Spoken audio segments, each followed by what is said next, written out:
students, today in our class about the magnetism and magnetic effects of electric current.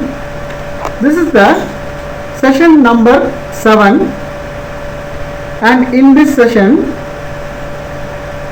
we are going to study about the hysteresis and hysteresis laws and the applications of hysteresis. You may have a confusion or you may have a doubt about the word hysteresis.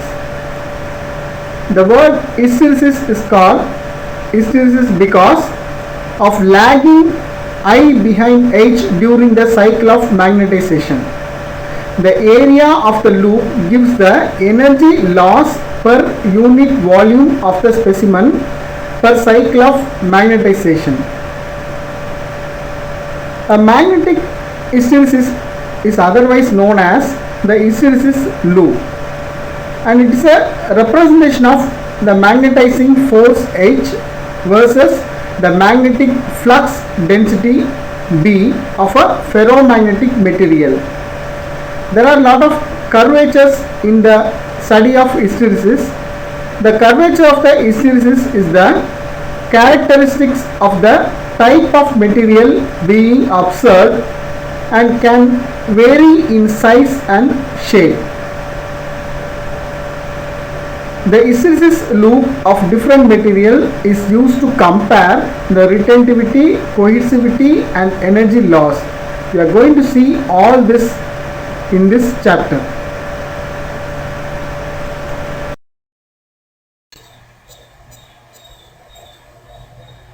Hysteresis.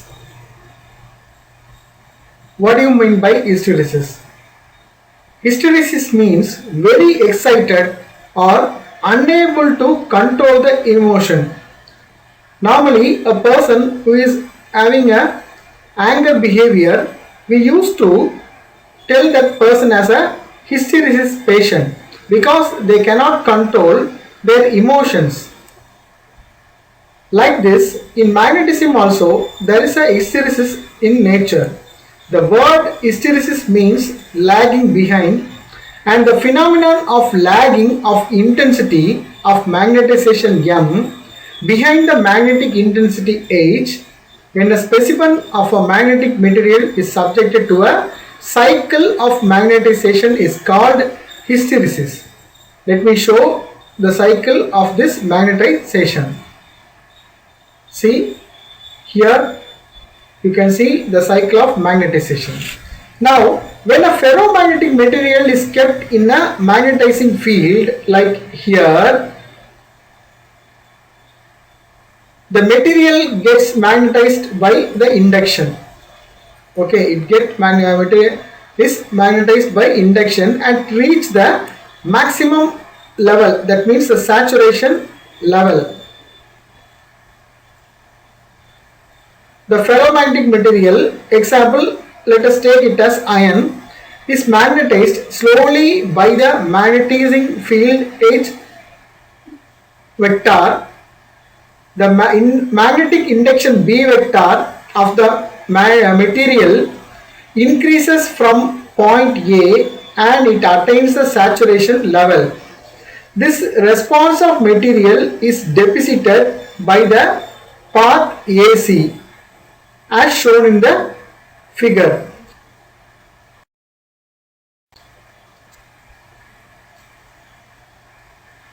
Now, what do you mean by the saturation magnetization or saturation level? As you know, all of us are not having the saturation mind because we need more and more. Like that, the magnetization also have a saturated level, and but according to this magnetization, it reaches its level and then starts to return to its original path. The saturation magnetization is defined as the maximum point up to which the material can be magnetized by applying the magnetizing field. This is the saturation point up to which you can magnetize the material. There is a level, and after that level you cannot magnetize the materials. Then If the magnetizing field is now reduced, if it reaches the saturation level, then it began to reduce. The magnetic induction also decreases but does not retrace the original path. This is the original path of this ion to reach its saturated level, and when it is the magnetic field is reduced, it does not retrace its original path. It governs to a new path. It is takes a different path as from C to D. When the magnetizing field is zero, the magnetic induction is not zero and it has a positive value. This implies that some magnetism is left in the specimen even when H is equal to 0. Even when the magnetizing field is 0, there is some magnetizing or magnetic induction is there in the material ion.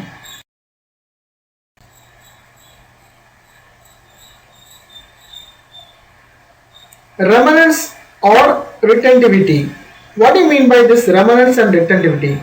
The residual magnetism AD present in the specimen is called remanence or retentivity, and it is defined as the ability of the material to retain the magnetism in them even magnetizing field vanishes.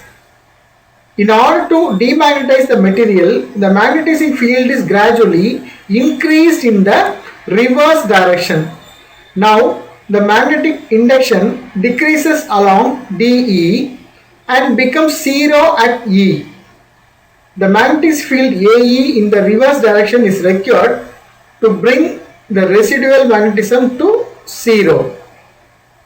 Cohesivity. The magnitude of the reverse magnetism field for which the residual magnetism of the material vanishes is called cohesivity. Then further increase of this H vector in the reverse direction, the magnetic induction increases along EF until it reaches the saturation at F in the reverse direction.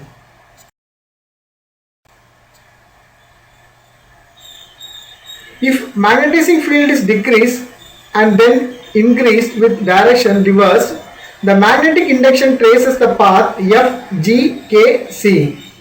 This closed curve ACDEFGKC is called hysteresis loop, and it represents a cycle of magnetization. In their entire cycle, the magnetic induction B lags behind the magnetizing field H. So what do you mean by this hysteresis? Phenomenon of lagging of magnetic induction behind the magnetizing field is called hysteresis, and hysteresis means lagging behind. Now what do you mean by hysteresis loss? There is a loss in hysteresis, so let me explain that. During the magnetization of the specimen through a cycle, there is a loss of energy in the form of heat. This loss is attributed to the rotation and orientation of molecular magnets in various directions.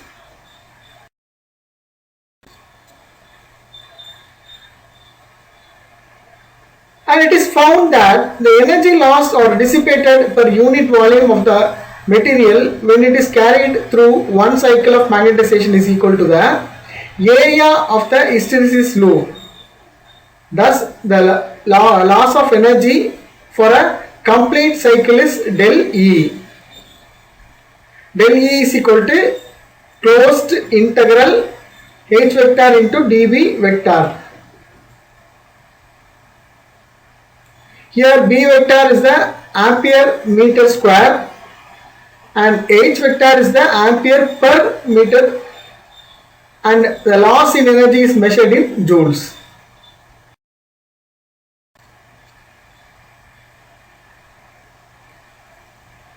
Next one, application of hysteresis loop. The significance of hysteresis loop is that it provides information such that retentivity, cohesivity, permeability, susceptibility and energy loss during one cycle of magnetization for each ferromagnetic material. Therefore, the study of hysteresis loop will give in selecting proper and suitable material for a given purpose, and some examples are permanent magnet. The materials with high retentivity, high cohesivity and high permeability are suitable for making permanent magnets. That means the examples are steel and alnico.